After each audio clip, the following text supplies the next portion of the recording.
All right, so I come up on this YouTube video, this guy's YouTube video, um, for his ear transplant. His channel is Just Sean, JUSTSHWN, Just Sean.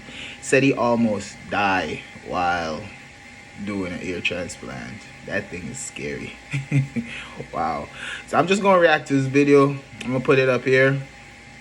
I'm gonna try to reach out to him to get his approval or whatever. So I'm gonna put up this video because I'm gonna react to it just to let you see what's going on here, what he's saying. You could always jump over to his channel. As I said, it's Just Sean. I want to say JUSTSHWN, Just Sean. All right. When I come back, we're gonna see the reaction of the entire video.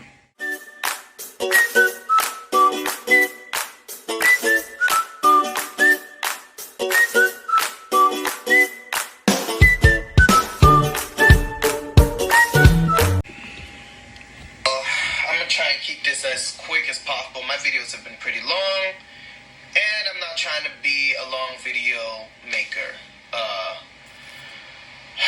Alright, my operation was Friday the 12th. About the visa. I don't know if it's because I was coming from Florida or because they wanted cash. It seems like everything that goes on in Istanbul or in Turkey, they want cash.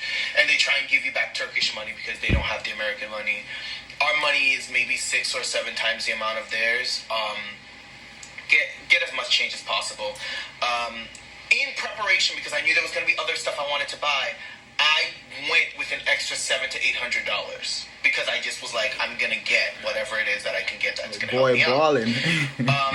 For that visa, I was not able to get it online. I tried everything. I tried 3 or 4 times to apply it. I could not get through online. Other people were. Personally, I could not. When I got to the airport, they rerouted me to another line. It was $30. Done deal. That was it. You have to understand that the Turkish food is gonna be very light. The breakfast that they served us, I don't want to say anything wrong or whatever, but honestly, I enjoyed the turkey food. I don't know why. It was just different. It was like different from our food. It tastes you could taste a natural, like, I don't know, like just like when I was living in Jamaica and I get the food, it's just like, yo, I just feel it, the difference from when I come in the States and have food to eat. So I really enjoy the turkey food. So I'll just hear what he's saying. Day of the operation was very, very light. I react differently than other people. There were other guys that were there. They said the same thing. Yeah, the breakfast was light. But the difference with their reaction to mine was they were very hungry. Like, when lunch came around, they wanted to scarf it down. Like, they just sat there and ate everything. I felt full. I think you couldn't eat before. So I'm just thinking that's why they were hungry. I think you couldn't eat before. Something like that. I'm not sure. But I think you couldn't eat before. I could not eat after. I don't know if it was my excitement for getting the transplant done. I don't know if the. I can't remember in my head right now if they gave the anesthesia before that happened. I think they gave the anesthesia after. But I could not eat for the life of me. I could not eat the food. I ate 2 bites and I just felt sick. I didn't feel good. It wasn't with my system. It wasn't good with my system. So the breakfast was very light. They give you like eggs. It is comped, but it's a very light breakfast. My advice to you. Okay, so he's talking about the food, what he had. Maybe that's why he felt some type of way when the operation start. But I just want to skip. It's like 16 minutes, and I don't want to go all the way over it. But let me get to like the main. But not all the places. So I started feeling. So I'm like, nah, bro, you got to give me more anesthesia. Now, okay. The anesthesia. So I'm gonna go back a little bit. Light breakfast. My advice to you, either exchange your money for Turkish cash at the airport or come with smaller bills. I went with big bills only, hundreds and fifties. Ballin'. So You're it rich. was very hard for me to get money, to spend money and get money back. So you're rich. What I suggest you do is have at least $100 in 20s, 10s, and 5s and singles, and then you're good. You know what I mean? What else? There was another question. All right. I went into shock. The anesthesia did not work for me. I don't know if it's the brand of anesthesia they're using or if it was my lack of sleep from the flight. Because you got to understand. Bruh. he said that anesthesia wasn't working. It wasn't working. Yo, they need to run a study on you, bro. Because when I get my first bomb, I was like, my head was numb. I couldn't feel nothing. I felt like, the cartoon with the guy with the big ass head. That's how I felt. So I don't know. You probably you special, but let's just say what he's saying. I flew the night before, flew in, didn't rest, because you can't really rest. You're too excited. You're in a completely different country, a different time zone. You know what I mean? It's hard to sleep on the plane, and it's just hard. Get as much sleep as possible. Eat as much as possible. Because I think that might be where I went wrong. Again, I had a thyroid operation done, so they took half my thyroid out. What the nurses or the technicians were saying to me was that it could either be the lack of sleep, the lack of food, or it could have been my thyroid that messed with it. So, here's what's happening. They come in every couple of minutes to check your blood pressure, you know what I mean, to make sure that they're safe. They're injecting me with this anesthesia, and they're going in with the operation. What they're doing is they're using a drill to drill out the hairs individually. I was feeling it. You know what I mean? So the anesthesia was working in a couple of places, but not all the places. So I started feeling it. So I'm like, now. I don't know how many people do this before, but who's watching. But yo, once the first two hit my head, this thing was like I felt the first two sting, crazy pain. But after the first two, it was like I couldn't feel nothing. All I can hear the anesthesia, the liquid, whatever is going in. But apart from that, I don't feel nothing. I don't feel nothing drilling up. Trust me, I could have just sit there and whatever. But yo, your case is special, bro. Go ahead. You gotta give me more anesthesia. Now, the anesthesia, and people say it, but they don't really say it. I felt the needle, and this might be my sensitivity. I felt the needle pierce my skin, and then I felt the anesthesia going into my bloodstream, like when they push it out. All right, this is what I'm saying. Like, I don't know if I'm not a professional or whatever, but I'm just saying. It doesn't matter what or where I'm at or whatever. If I'm doing any type of that involves needle cutting, whatever. If I'm sitting, I'm conscious, I'm up or whatever, and I'm feeling something like ripping through my skin, it's a dub for me. I'm listen. Stop. It's not working. Boom. Doesn't matter. But let's hear what he's saying. Some extra pain on top of it. Now, granted, I want to say they were doing at least 10.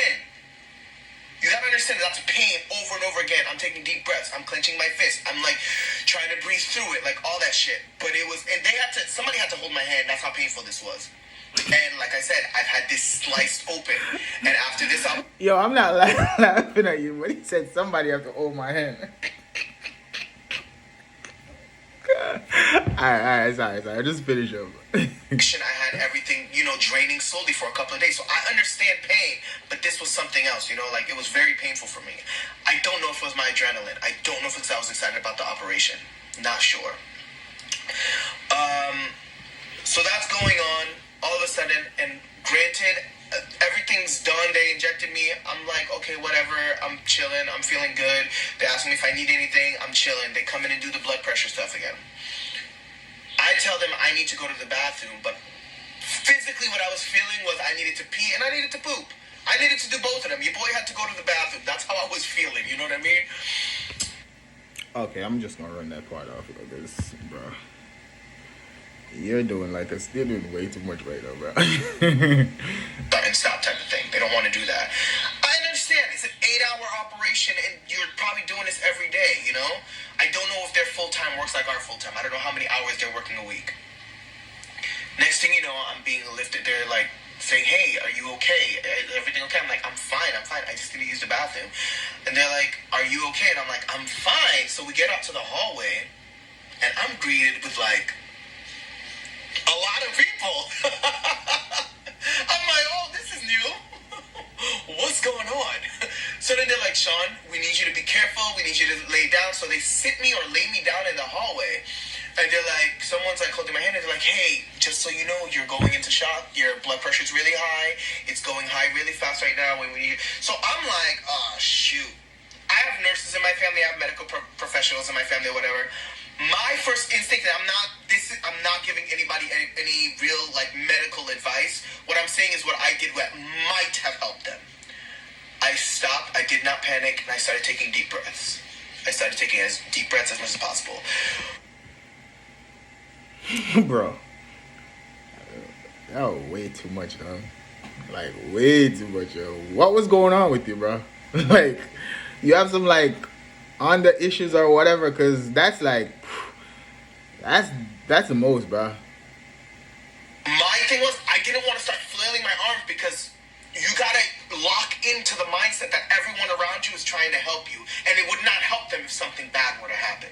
So, trying to take deep breaths and everything. It's panic because now everyone knows something's going on. There were no less than 16 people in that hallway at that point, and they were kind of all around me, and I'm laying down on the thing. I know to breathe and to be calm and stuff like that. At this point, I'm praying. At this point, I'm praying to God. I'm like, God, God, I know you didn't bring me to this foreign country to die. What a freaking experience you have with that. That's like, that's like ear transplant slash heart surgery slash spinal surgery. Something. You sure it was just ear transplant, bro? Lord, just let me survive this. Not like this. That's what I was saying. Not like this, God. Please just don't let me die like this. I'm glad that he's like laughing right now, because that sounds serious though. Like words up. That sounds serious. So I'm just glad that he's laughing right now. Lord, please. I'm so serious.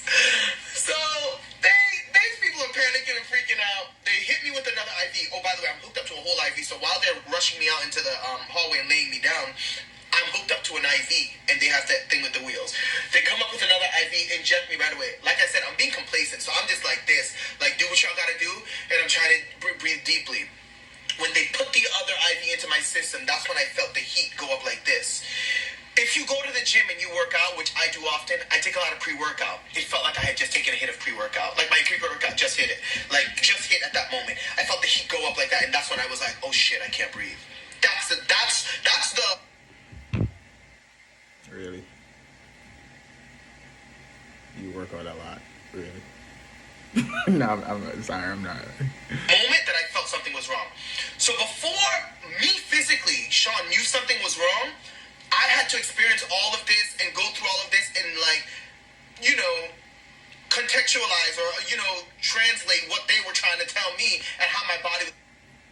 Contextualize? Dictionary, please.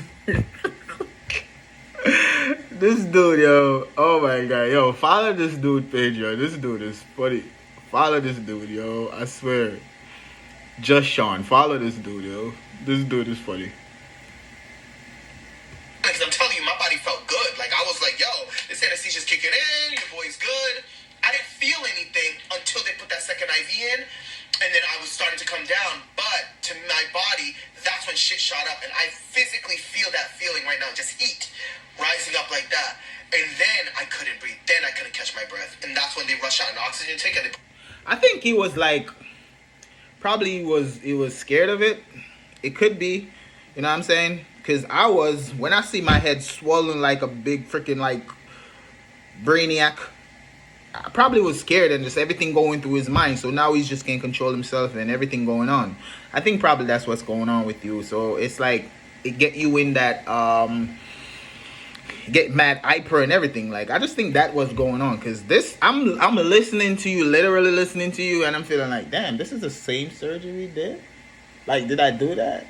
Or you know what I'm saying? I'm not doubting him. I'm not lying. I'm not saying he's lying. I'm not saying none of that. I'm just saying, yo, damn. You had an experience, bro.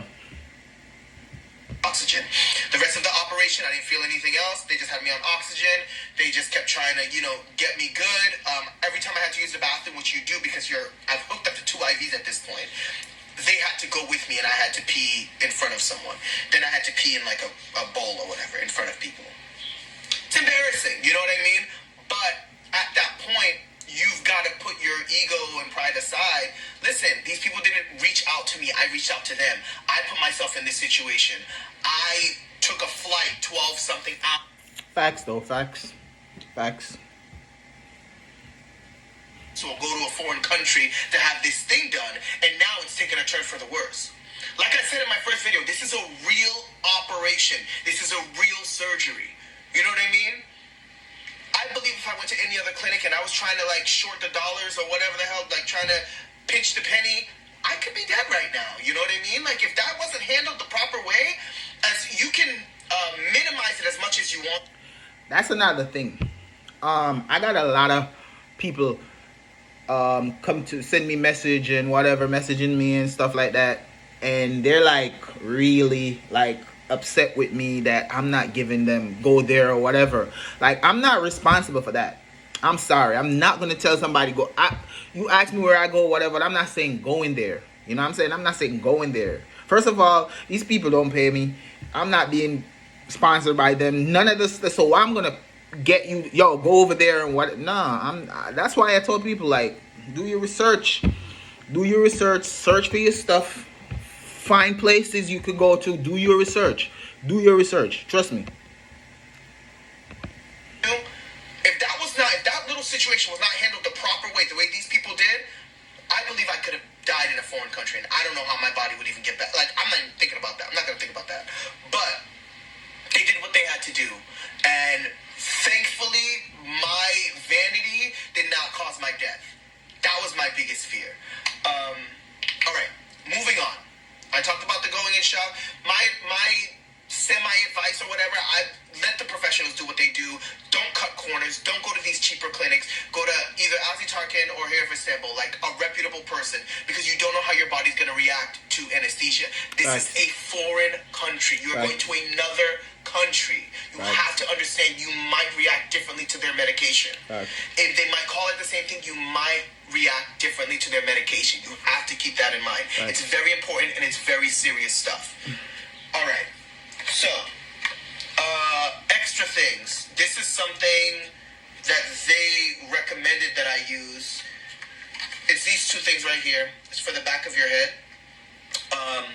They said that my skin was sensitive. My skin was getting sensitive. It was like I had some red patches and stuff like that. They said to put it on there. I don't understand how anybody was able to go through their first couple of days without this. This is a lifesaver. I get it. It was $18. Get it. Don't even think about it. Get it and be done with it.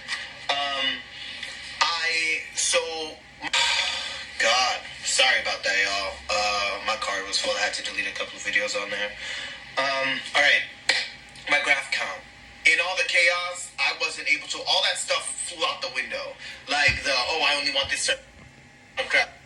As I say, you could follow his page, and you could go follow his page and get the rest of the story. But I really wanted to react to this video. Like, I saw it, I was like, yo, damn, this is scary. Like, did I go through this? Like, this is something that I could have gone through, possibility. So people really need to think about that stuff. You know what I'm saying? And again, I'm not sending nobody nowhere, whatever. Do your research. And I mean, honestly, my result is I love it. You know what I'm saying? I love my result. It's been good for me, and it's like 3 years now, and it's keeping up. So I mean, technically I can say for $2,000 something, 3 years out of my hair back, and it's good. But please, guys, like, do your research and whatever. Again, I had to do a reaction to this dude video. Just follow his YouTube is Juston, JUSTSHWN. That's how he spelled it. And he got a lot of content or whatever. So yeah, guys, thanks for watching, and appreciate y'all. Next time.